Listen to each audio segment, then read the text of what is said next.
سلام دوستان عزیز، حالتون چطور؟ من سعید هستم. خوش اومدید به اولین ویدیو من توی یوتیوب. لطفا منو حمایت کنید، کانال من سابسکرایب کنید و اون زنگولش هم بزنید و خلاصه حمایتم کنید دیگه. امروز آموزش باز کردن دروازه جهنم رو بهتون آموزش میدم که چطوری وارد جهنم بشید تو ماینکرافت. اول اینکه شما به دو تا چیز نیاز دارید.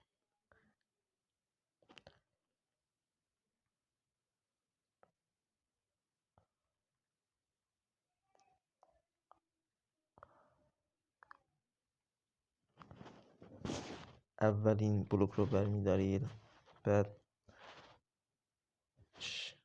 فندک رو برمیدارید، مثل من شروع به ساختن میکنید.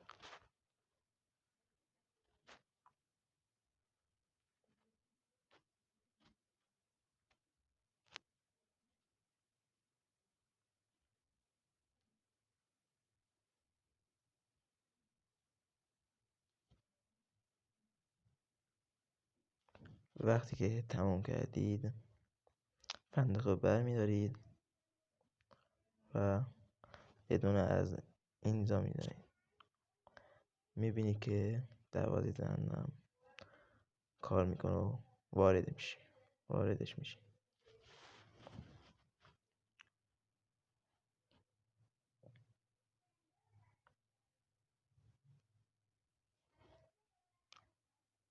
اینم از جهنم ماینکرافت. امیدوارم خوشتون اومده باشه.